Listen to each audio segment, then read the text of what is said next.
다임메오드 히브리어로 본 창세기 강의 105강입니다. 오늘의 본문 말씀은 창세기 12장 1절로 4절까지 말씀입니다. 1절로 4절입니다.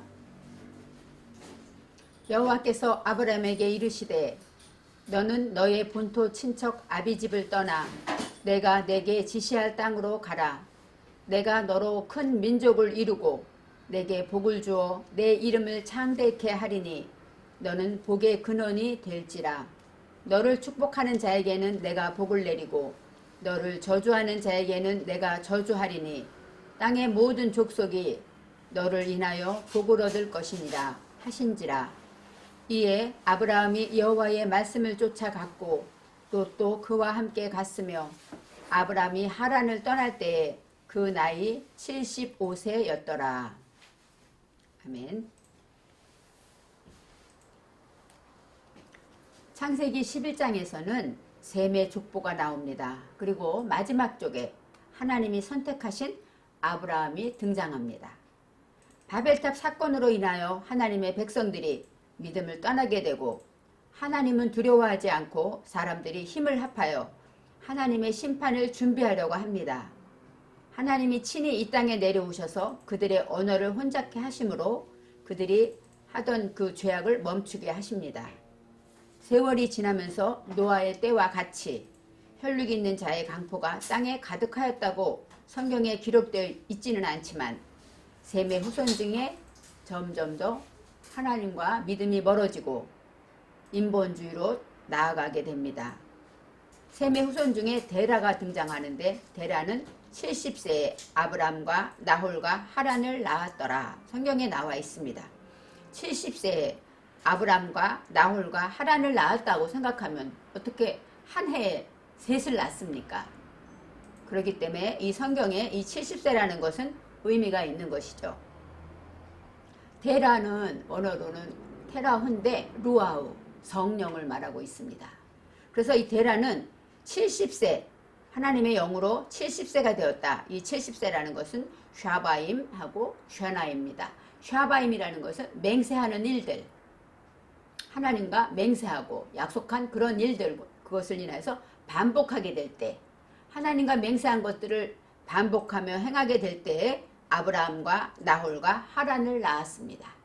바로 우리도 하나님의 말씀을 듣고 그 말씀을 지키고 반복해서 그 말씀을 따라갈 때 우리 안에서 이렇게 탄생되어지고 세워지는 것들이 있다는 것입니다. 여기에서 하란은 아비 데라보다 먼저 고향인 갈대아 우르에서 죽었더라 하고 나오죠. 이 하란은 하루, 즉 잉태하다, 생각하다 이런 뜻이 있습니다. 그래서 이 고유명사인 하란은 아비 데라보다 먼저 고향인 갈대아 우르에서 죽었다고 합니다. 이 갈대아라는 것은 샤데, 즉 평지를 말해요. 그래서 우르는 깨달음을 말하고 빛을 말하죠. 그래서 갈대아 우르에서 죽었다라는 것은 바로 하나님의 말씀을 이렇게 잉태한 자는, 하나님의 말씀을 잉태한 자는 평안한 평지, 높지도 않고 낮지도 않고 오직 하나님의 말씀으로 평평한 가운데 거기서 깨달음을 얻고 그럴 때 내 속에 무지가 죽게 된다는 것입니다. 물론 하란이 죽은 장소가 갈대아 우르라는 메소포타미아의 장소죠. 그렇지만 이렇게 히브리어를 통해서 이렇게 죽었다라는 것은 내 속에 무지가 죽고 내 속에 죄악이 죽는 것을 말할 수가 있습니다. 그 다음에 이제 아브라함의 아내의 이름이 나오죠. 아브라함의 아내의 이름은 사레이고 나홀의 아내의 이름은 밀가였더라 하고 나오죠. 아브라함의 아내의 이름은 사레, 사레는 사라인데 사라는 씨름하다.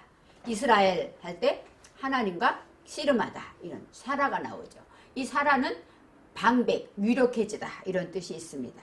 나홀의 아내의 이름은 밀가였다. 이 밀가는 말레크, 왕을 말합니다. 그래서 여왕을 말하고 통치하다 이런 뜻이 있습니다. 데라는 아브람과 그의 아내 사라와 하란의 아들인 손자 롯을 데리고 갈대아 우르를 떠나 가나안 땅으로 가고자 하였다. 지난 강의에서 가나안 땅으로 목적을 가지고 가고자 하였다고 합니다. 그런데 데라는 가나안 땅을 가지를 못하고 어디에 있습니까? 하란에 거류하였습니다. 그래서 여기 거류하다라는 것은 야슈아브인데 거주하다, 머무르다, 주저앉다라는 것이죠. 데라는 이제 약속의 땅 가나안을 가지 못하고 주저앉았습니다. 그때 여기서 말하는 아브라함, 사레, 롯 이렇게 같이 나가죠. 아브라함은 높은 사상으로 양육받은 자, 하나님의 말씀으로 훈련받은 자가 되고, 이 사레는 유력하고 방백이 되다 이런 뜻이 있고, 이 롯은 신비한 기운, 불꽃, 비밀 그런 뜻이 있습니다.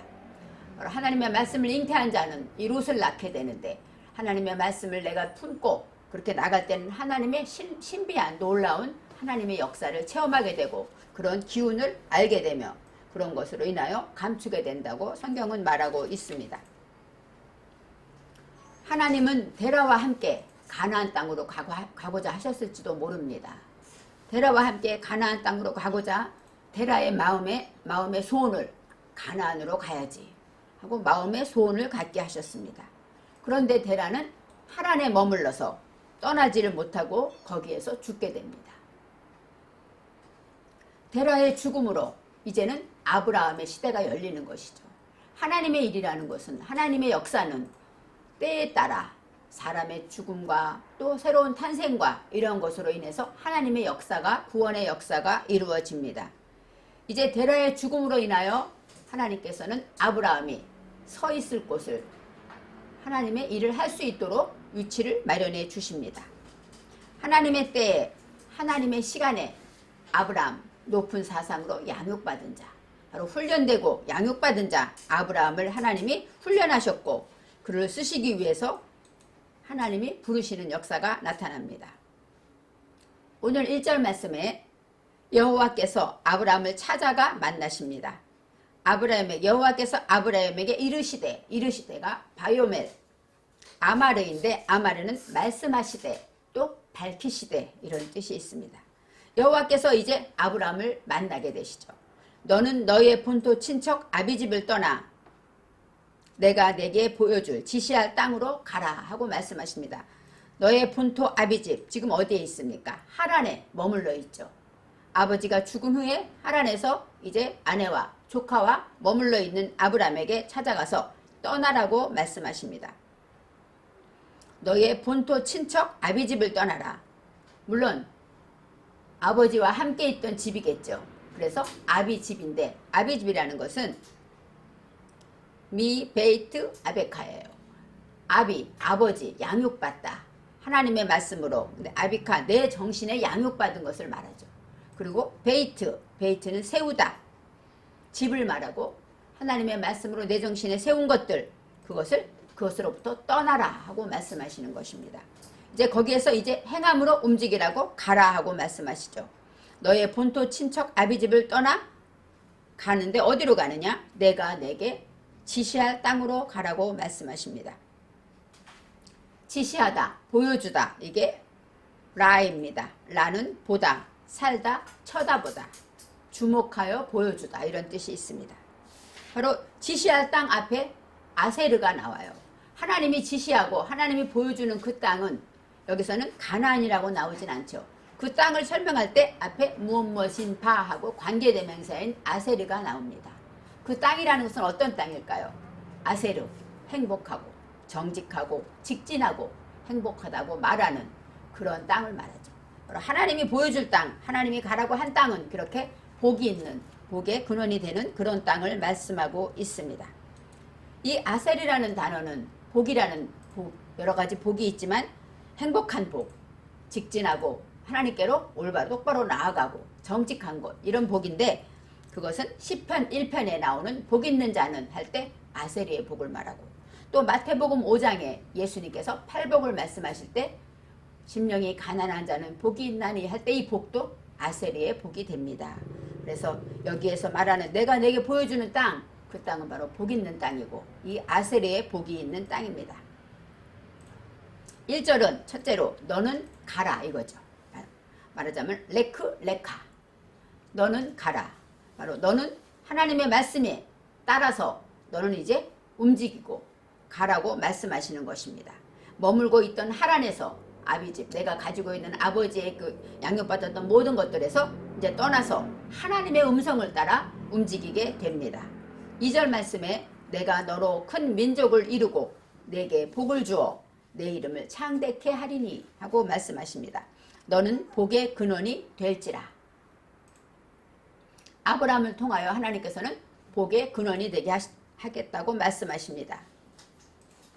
여호와께서 아브라함을 부르시는 이유죠. 내가 너를 택하고 내가 너를 만나고 내가 너에게 가라 하신 그 이유는 오늘 말씀처럼 복을 주시려고 하셨다는 것이에요.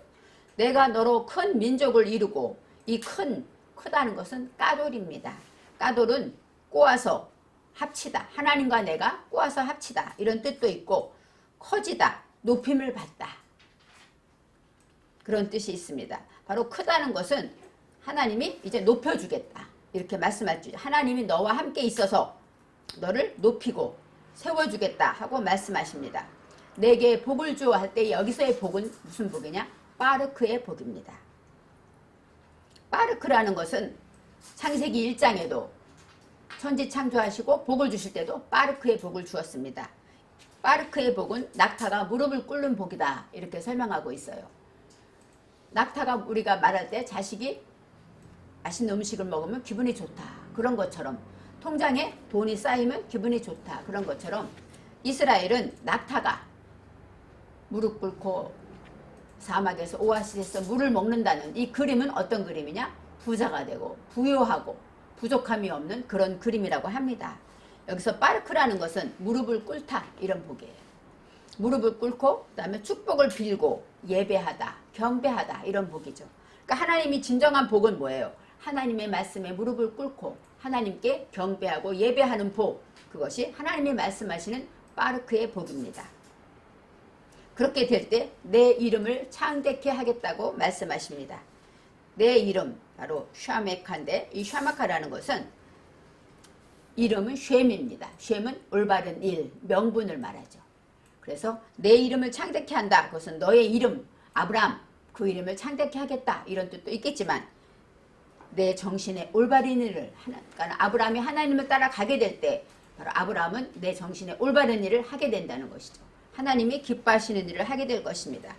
그 이름을 창대케 하겠다. 이 창대라는 것은 까돌이 아니라 여기서 말하는 샤가입니다. 샤가라는 것은 커지다, 증거하다, 권세 있게 하겠다 이런 뜻이 있어요.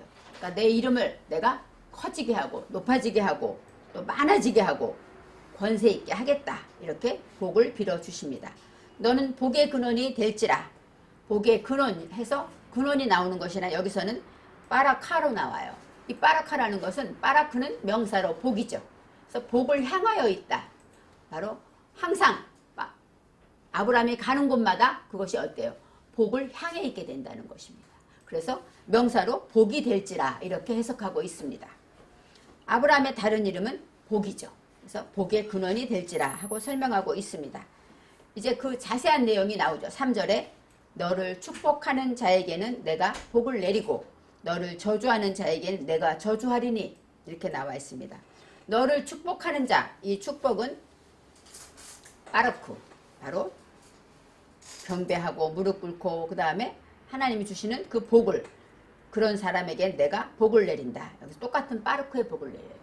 근데 너를 축복하는 자, 그 너를 축복하는 자로부터 하고 이 메라는 전치사가 있기 때문에 너를 축복하는 자로부터 내가 복을 내리겠다. 복을 향하여 있게 하겠다. 이렇게 설명하고 말씀하십니다. 복을 내리는 분은 누구입니까? 여호와 하나님이시죠. 여호와께서 너를 축복하는 자에게 복을 내리신다 말씀하시고 두 번째 너를 저주하는 자에게 내가 저주하리니 하고 나와요. 물론 우리가 남이 나를 저주하면 하나님도 그를 저주해 이렇게 생각할 수 있죠. 이는 이고 눈에는 눈이죠. 이렇게 생각할 수 있죠. 그런데 여기서 저주라는 것은 칼날입니다. 칼날은 무시당하다, 가볍게 여기고 욕설하고 경멸하고 쉽게 보는 것을 말해요. 아브라함을 그렇게 무시하고 가볍게 여기고 욕을 하면서 경멸하면 그런 자에게는 내가 저주하리니 그러면 똑같은 칼날이 나와야 되는데 여기서는 저주가 아니라 아오르가 나옵니다. 아오르, 오르가 나오죠. 내가 저주하리니 바로 오르라는 것은 무엇입니까? 빛나다, 밝게 하다, 깨닫게 하다, 밝혀주겠다 그런 말씀이에요. 축복하는 자에게는 똑같은 복을 주시는 하나님이지만 저주하는 자에게는 그를 깨닫게 하겠다는 것이죠. 그를 깨달아서 그렇게 하지 않도록 깨달아서 밝게 빛나게 해주겠다는 것입니다. 그래서 저주하는 자에게 저주한다는 내용이 하나님의 생각은 이렇게 다릅니다. 깨닫게 한다는 것, 이것이 바로 하나님 보시기에는 깨닫는 것이지만 본인은 저주가 되겠죠. 고통스럽겠죠. 하나님은 이렇게 저주받는 자, 저주하는 자에게 저주한다. 이것은 하나님의 생각으로는 우리를 깨닫게 하시겠다. 이렇게 말씀하고 있는 것입니다. 땅의 모든 족속이 너로 말미암아 복을 얻을 것이니라 하신지라 말씀하십니다. 땅의 모든 족속이 너로 말미암아에서 빼카가 나와요. 빼카, 바로 너 안에서, 아브라함 안에서 복을 얻는다는 것이죠. 아브라함 때문에 복을 얻는다는 것이죠. 너로 말미암아라는 것은 바로 아브라함 안에서 복을 얻는다고 말씀하십니다. 그래서 4절에 이에 아브라함이 여호와의 말씀을 따라갔고 하고 나오죠. 이에 여호와의 말씀을 따라갔고, 여기서 여호와의 말씀 앞에 따바르 앞에 아세르가 나옵니다. 바로 여호와의 말씀, 어떤 말씀입니까? 아세르, 행복하고 정직하고 직진하고 내게 복을 주시는 그런 말씀을 말하죠. 그런 말씀을 따라서 갔다. 아브라함이 너는 가라 하실 때 그 말씀에 순종해서, 여호와의 말씀에 순종해서 여호와를 향하여 라고 나옵니다. 그에게 무엇을 향하여? 그것은 뭐예요? 엘레에는 그를 향하여, 즉 하나님을 향하여 갔다고 말하고 있습니다. 그리고 롯도 그와 함께 갔으며 아브라함이 하란을 떠날 때에 75세였더라. 이제 75세라고 나이를 기록하고 있습니다. 아브라함은 사레와 함께 갔고 11장에 사레는 자식이 없었더라 하고 성경에 나와 있고, 그 다음에 조카 롯을 아마 아들처럼 생각하고 데려갔을 것입니다. 아브라함은 이제 사레와 함께 롯과 함께 하란을 떠나는데 하나님의 말씀을 순종하고, 아브라함은 하나님의 말씀, 올바르고 정직하고 직진하고 행복한 그 하나님의 말씀을 따라서 걸음을 옮겼고 그때가 75세였더라 이렇게 나옵니다. 이 떠나다는 것은 야차로 나와요. 야차는 무엇이냐? 싹이 트다, 그런 뜻이 있어요. 태어나다, 산출되다, 그러니까 열매를 맺다 이런 뜻이 있습니다. 떠난다, 걸음을 걷다 그런 뜻이 아니라 이제는 어때요? 새롭게 거듭났다, 새롭게 태어났다 이렇게 설명할 수가 있습니다. 75세였더라. 이제 아브라함의 나이를 기록한 이유는 이 70이라는 것은 샤바임, 맹세, 하나님의 말씀으로 정말로 행복하고 정직하고 직진한 하나님의 그 말씀을 통하여 맹세한 것들을 항상 지킬 때, 반복하다, 샤나는 반복하다입니다. 반복하여 그 맹세한 것들을, 그 말씀을 따라갈 때에 이제는 한마시가 나오죠. 5세. 한마시는 용감하다예요. 한마시, 용감하다. 바로 위풍당당하고 나의 죄를 고백할 수 있고 이렇게 용감하게 될 그때에 바로 나이 나올 때 뺀이 나옵니다. 이 뺀이라는 것은 아들이에요. 그리고 후손이란 뜻도 있고 나이라는 뜻이 있는데 바로 75세에 뺀이 나온다는 것은 하나님의 말씀을 내가 깨닫고 그것으로 맹세한 것으로 지켜나가며 용감하게 나갈 때 이제 정신이 세워졌다 이렇게 말할 수가 있습니다. 아브라함의 75세는 아브라함의 영적 모습입니다. 하나님의 말씀을 떠나 싹트고 행하고 순종하며 열매를 맺게 되는 것입니다. 아브라함이 아버지가 죽고 하란에서 하나님의 부르심을, 여호와의 부르심을 따라서 걸음을 옮기고 새롭게 싹트는 삶을 살게 됩니다.